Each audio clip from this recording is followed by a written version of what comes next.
नमस्कार विद्यार्थी मित्रांनो, आपण जैवविविधता व संवर्धन हा तिसरा घटक पाहत आहोत. तर या घटकामध्ये आपण आत्तापर्यंत जैव संवर्धन किंवा जैवविविधता याबद्दल बरीच माहिती मिळवलेली आहे. या शृंखलेमध्ये आपण आज भारत एक जैवविविधतेने नटलेला देश हा पॉइंट अभ्यासणार आहोत. खरं तर हा निबंध वजा लिहिण्याचा प्रश्न आहे. तरीसुद्धा तुम्हा विद्यार्थ्यांना काही महत्त्वाचे पॉइंट सांगावेसे वाटतात आणि त्यातला पहिला आहे, भारत हा जगातील 12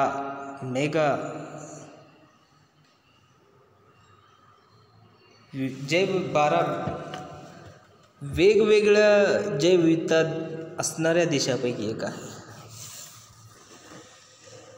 म्हणजे जगात भारताचा 12वा क्रमांक लागतो त्या जैवविविधतेमध्ये. भारत हा जैवविविधता असणारा जगातील 12वा देश आहे. जैवविविधता म्हणजे काय, तर आपण शिकलो आहोत तिथल्या परिस्थितीनुसार त्या ठिकाणी असणाऱ्या पर्यावरणाचा अभ्यास म्हणजेच जैवविविधता होय. मग दुसरा यामधला महत्त्वाचा भाग आहे की आपण लास्ट लेक्चरमध्ये पाहिल्याप्रमाणे भारत देश आणि त्याची जैवविविधता ही 10 भौगोलिक क्षेत्रामध्ये विभागली गेली आहे. किती? 10 विविध भौगोलिक क्षेत्रामध्ये विभागली गेलेली आहे. आणि यामुळेच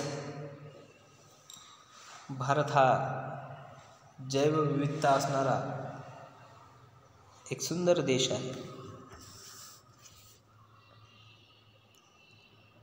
आणि यामध्ये तिसरा घटक आहे, विविध भौतिक वैशिष्ट्ये आणि हवामान परिस्थितीमुळे पर्यावरणीय आवास बनले आहेत. म्हणजे भारतामध्ये पहा, 10 वेगवेगळ्या भौगोलिक परिस्थितीनुसार किंवा त्याचं वर्गीकरण आपण केलं आहे. त्या वैज्ञानिक दृष्टिकोनात आपण त्याचे भौगोलिक 10 प्रकार पाडलेले आहेत. आणि या 10 क्षेत्रामध्ये राहणारे सजीव वेगवेगळ्या पद्धतीचे आहेत, वेगवेगळ्या विशिष्ट रचनेचे आहेत. त्याचं कारण काय आहे, तर भारतामध्ये असणारी ती भौतिक विविधता, वैशिष्ट्ये आणि हवामान परिस्थिती होय. व ती भौतिक विविधता म्हणजे काय, तर समुद्रकिनारी जास्त पाऊस पडतोय, पठारी भागात कमी पाऊस पडतोय. हवामान परिस्थिती म्हणजे भारतामध्ये 3 ऋतू आहेत. त्या ऋतूनुसार आणि त्या परिक्षेत्रातील वनसंपत्तीनुसार जे हवामान तिथं क्रिएट होत आहे, त्या हवामानानुसार तेथील पर्यावरणाची ती आवास म्हणजे राहण्याची व्यवस्था बनलेली आहे. म्हणजे वाळवंटी प्रदेशात उंट जगू शकतात, कारण त्यांची शरीर रचना त्या पद्धतीची आहे. मात्र अस्वल, वानर वगैरे तिथे जगू शकत नाहीत.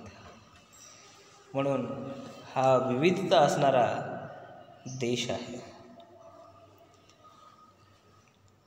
भारत 3 क्षेत्राच्या त्रिकोणी जंक्शनवर वसलेला देश आहे. त्रिकोणी जंक्शन म्हणजे काय, तर आफ्रोट्रॉपिकल, इंडो मलयान आणि पॅलिओ आर्कटिक या 3 क्षेत्रामध्ये जे भौगोलिक वातावरण निर्माण झालेलं आहे, यामध्ये भारताचे भौगोलिक स्थान दर्शवले आहे. म्हणून प्रत्येक घटकामध्ये या 3 क्षेत्रांचा थोडाफार राहणीमानाचा प्रभाव दिसून येतो. उदाहरणार्थ जंगल परिसंस्था, गवताळ परिसंस्था,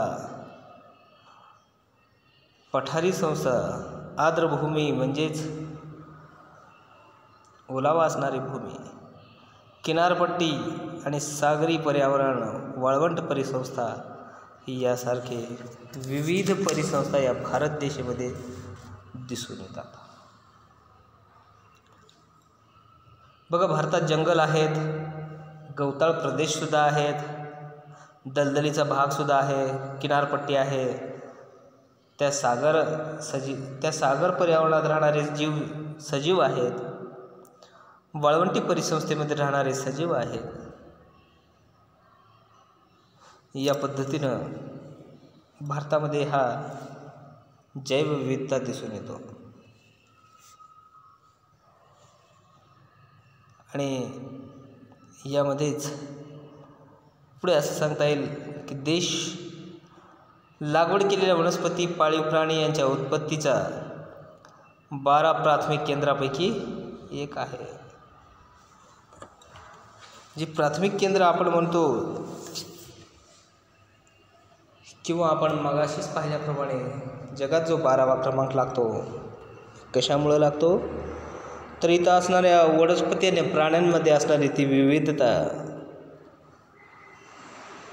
म्हणून आपला हा 12वा क्रमांक त्या जैवविविधतेमध्ये लागतो.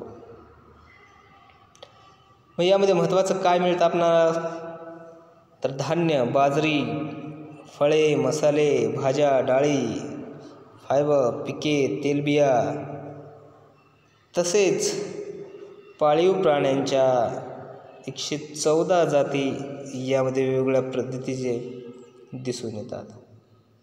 आणि महत्त्वाच्या विविध औषधी वनस्पतींचे भारत हा जन्मभूमी मानला जातो. उदाहरणार्थ तुळस, हळद यासारख्या वनस्पतीची जन्मभूमी म्हणून भारत देश मानला जातो. आणि अशा पद्धतीनंच हा जैवविविधतेने नटलेला देश आहे. मग तुम्हाला याच्यावर चांगल्या पद्धतीनं एक निबंधवजा प्रश्न लिहिता येतो. भेटूया पुढच्या लेक्चरमध्ये नवीन उदाहरणासह. धन्यवाद.